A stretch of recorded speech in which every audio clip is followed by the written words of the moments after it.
Good morning, all of you. Welcome to your online class of Gyan Bharti Academy. I am your assistant teacher. Today I discuss class 7, chapter 1, where, when and how के next page में यानी page number 10 में हम लोग आते हैं, जिसमें आप लोग को किसके बारे में बताया रहा है, एक्सटेंशन ऑफ एग्रीकल्चर, यानी किसके बारे में, कृषि का विस्तार के बारे में। किसके बारे में, एक्सटेंशन ऑफ एग्रीकल्चर, कृषि के विस्तार के बारे में। यहाँ पर आप लोग देख सकते हैं, during this period there has been remarkable extension of agriculture by clearing of forest, यानी यहाँ पर आप लोग को बोल रहा है इस समय यानी इस अवधि में कृषि का अच्छा विकास हुआ था। क्यों विकास हुआ था? क्योंकि वनों का क्या हुआ था, वनों का सफाया किया गया था। किसके लिए? कृषि करने के, यानी हम लोग फसल का उत्पादन करने के लिए उस समय के लोग क्या किए थे, वनों की कटाई किए थे। आगे है आप लोग का न्यू क्रॉप्स। क्या है? New crops. न्यू क्रॉप्स के बारे में हम लोग देखेंगे। New food and beverages were introduced in the subcontinent by travelers groups। यहाँ पे आप लोग को बता रहा है कि जो यात्री थे यानी जो ट्रेवलर हुआ करते थे उस समय के ग्रुप समूह, उनके द्वारा क्या हुआ था, नया नया भोजन और पेय पदार्थों के बारे में लोगों को क्या हुआ था, जानकारी मिला था। Potatoes, corn, chillies, tea and coffee were some of the new crops introduce into the subcontinent during this period, यानी इस समय में वे लोग आलू, कॉर्न, चिलीज, चाय एंड कॉफ़ी से भी, कॉफ़ी को भी क्या करने लगे थे, जानने लगे थे। उनके बारे में उनको नया नया ज्ञान हुआ था। नीचे है आप लोग देख सकते हैं न्यू प्लीजेंस ग्रुप। अब इसके बारे में हम लोग डिस्कस करते हैं। In order to clear the forest dwellers were sometimes pushed out of there with the speed of agriculture settlements। यहाँ पर आप लोग को बता रहा है, in order to clear forest developers were sometimes pushed out of their with the speed of agriculture settlement, यानी खेती करने के लिए जो भी वहाँ पर जो आदिवासी लोग रहते थे उनको क्या करते थे, ज़बरदस्ती वहाँ से हटा करके, भगा करके वहाँ पर क्या करते थे, वहाँ के जंगलों को साफ करके वे लोग कृषि करते थे। So change in their habitats forced many of them to migrate. आगे बता रहा है कि so change in their habitat, यानी उनके आदतों को जैसे जैसे उनका आदत बदलता गया तो वे लोग क्या होने लगे, अलग अलग होने लगे, यानी कोई व्यक्ति कहीं और रहने लगा, कोई व्यक्ति कहीं और रहने लगा था। नीचे है आप लोग देख सकते हैं, while some of them become peasants, these new peasant groups gradually began to be influenced by regional markets, chieftains, priests, monasteries and temples। आगे आप लोग को बता रहा है इस लाइन में कि इनमें से कुछ जो थे वो किसान बन गए, लेकिन किसान बनने के बाद भी वे क्या रहने लगे, यानी जब किसान वे बन गए तो उन सिर्फ अनाज को उगाने से उनका तो काम नहीं चलता, इसलिए उसमें से कुछ किसान जो थे वे लोग क्षेत्रीय बाजार पे अपने फसलों को बेचने लगे। कुछ पुरोहित बन गए जो मठों और मंदिरों में रहने लगे। आगे बता रहा है, they were required to pay tax and offers and survive to local lords. आगे बता रहा है, उन्होंने स्थानीय प्रभुओं यानी जो स्थानीय लोग होते हैं उनसे क्या कर लेते थे, उनसे टैक्स लेते थे, यानी मंदिर में जाने का टैक्स लेते थे, बाजार में सामान बेचने का भी टैक्स लेते थे। आगे है आप लोग का नीचे का लाइन है, इसमें बता रहा है कौन सा अब है, कॉम्प्लेक्स सोसाइटीज, यानी सामाजिक, और जिसमें सब लोग का सोसाइटी यानी समाज के लोग क्या थे, मिले जुले हुए थे। The above condition created significant economic and social differences amongst peasants. आगे बता रहा है आप लोग को कि यह एक ऐसा कंडीशन था जिसमें किसान और उनके आर्थिक और सामाजिक जो लोग थे उनको भी क्या किया जाता था, भेदभाव होने लगा था। सम प्रोसीस्ड मोर productive land while others also keep cattle. Some peasants did artisanal work with agriculture activity during the lesson. आगे यहाँ पर बता रहा है आप लोगों को सम प्रोसेस्ड मोर प्रोडक्टिव लैंड, यानी यहाँ पर कुछ लोग इसमें से वैसे थे जिनके पास बहुत ज़्यादा मात्रा में क्या था, खेती करने के लिए ज़मीन था, लेकिन उनके पास खेती करने के लिए ज़मीन तो था लेकिन उन खेतों में काम करने के लिए वर्कर नहीं थे। इसलिए जिन लोगों के पास पशु होते थे वे लोग वैसे लोगों के खेत में जाकर क्या करते थे, काम करते थे, खेती का काम करते थे। आगे बता रहा है यहाँ पर आप लोग को कुछ जो इनमें से थे एग्रीकल्चर के अलावा ख़राब मौसम होने के कारण, यानी जब कभी भी मौसम ख़राब हो जाता था, यानी जब खेती का टाइम नहीं हो गया या बरसात हो तो उसमें खेती का काम तो नहीं होता था, तब उस समय वे लोग क्या करते थे, कारीगर का काम करते थे। आगे हम लोग जातिज के बारे में पढ़ेंगे। जातिज मीन्स सब casters.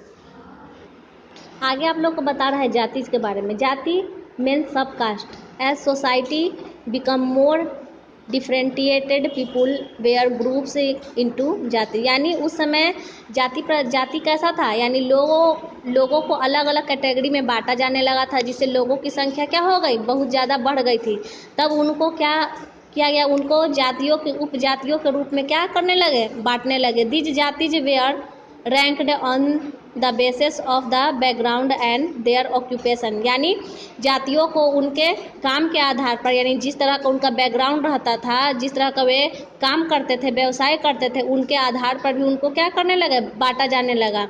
Ranks were be fixed permanently, यानी उनका जो क्या था, उनको रैंक भी क्या होगा, ये जो चीज़ था जातियों में बांटने का वो परमानेंटली क्या हो गया, यानी फिक्स कर दिया गया। यानी कि जो लोग कुम्हार का काम मट्टी से बर्तन बनाते थे वे लोग को कुम्हार जाति में हमेशा के लिए रख दिया गया। They were varied according to the power influence and resource control by members of the जाति।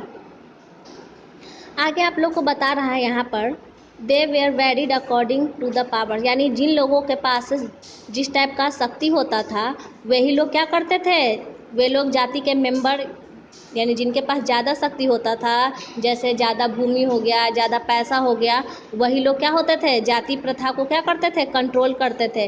Remarkably the status of the same jati could vary from region to region. आगे आप लोग को बता रहा है यहाँ पे उस समय जो अलग अलग जाति के लोग रहते थे उनको क्या है, क्षेत्र के अनुसार, यानी उनकी स्थिति के अनुसार भी वे किस टाइप की जाति में आते, वे एक ही जाति में आते थे। यानी जो कुम्हार है, कुम्हार में भी अगर वो उसके पास ज़्यादा पैसा है तो ये नहीं है कि उसका जाति बदल जाएगा। ये होता था कि अगर उनके पास ज़्यादा पैसा भी है फिर भी उनका क्या है, कुम्हार ही जाति रहेगा। The affairs of jatis were regulate in the following ways. आगे आप लोग को बता रहा है जातियों के मामलों को निम्नलिखित तरीकों से विनियमित किया गया था। फर्स्ट है आप लोग का each jati formed its own rules and regulation to manage the conduct of this members, यानी प्रत्येक जाति, यानी जाति का कुछ जो नियम बनाया हुआ रहता था, जो उस जाति से जुड़े हुए लोगों को पालन करना बहुत ज़रूरी होता था।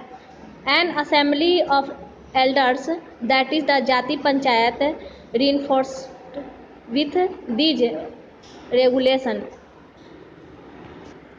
आगे बता रहा है एन असेंबली ऑफ एल्डर्स, यानी इन जातियों में जो बड़े लोग होते थे उनको पंचायत के रूप में नियुक्त किया जाता था। Jati had to follow the rules of their village also, यानी आगे बता रहा है jati had to follow the rules, यानी जाति के जो लोग रहते थे, यानी अलग अलग गांव में अलग अलग जाति के लोग रहते थे, लेकिन उनके अलावा भी वे लोग अपने अपने जाति के नियम के रूल को क्या करते थे, फॉलो करते थे। Several village were governed by a chieftain, आगे बता रहा है कि कुछ जो गांव होते थे उन पर वहाँ का क्या किसका शासन होता था, सरदार का शासन होता था। आगे है पॉलिटिकल डेवलपमेंट। यहाँ पर आप लोग को क्या है, पॉलिटिकल डेवलपमेंट यानी राजनीतिक विकास के बारे में अब हम लोग डिस्कस करेंगे। इम्पॉर्टेंस ग्रुप ऑफ पीपुल यानी महत्वपूर्ण, यानी जो ग्रुप में समूह में जो लोग रहते थे उनमें महत्वपूर्ण लोगों के बारे में अब हम लोग पढ़ेंगे। नीचे है आप लोग देख सकते हैं, in the medieval period the Rajputs become very important, यानी मध्यकालीन जो समय था उनमें राजपूत का बहुत बड़ा महत्व था। Literary the terms Rajput means the son of a ruler, यानी आगे बता रहा है साहित्यों से हम लोग को पता चलता है कि अगर कोई भी राजपूत राजा होता था तब उसके बाद उनका बेटा ही शासक बनता था। But it included the rulers, chieftains, soldiers and commanders of different monarchies in the subcontinents। आगे आप लोग को बता रहा है कि सरदार, सैनिकों और अलग अलग उपमहाद्वीपों में सम्राट राजपूत ही होते थे। आगे है Rajput were said to be of extremely valour and great sense of loyalty.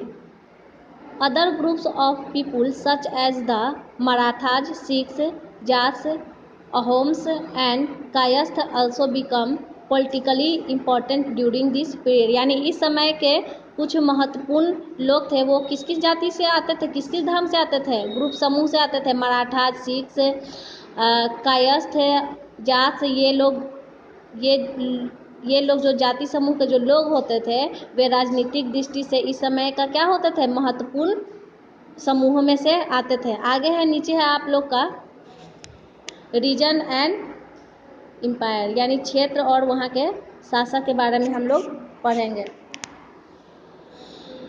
In the early medieval period regional kingdoms of both north and south India had considered conflict with each other.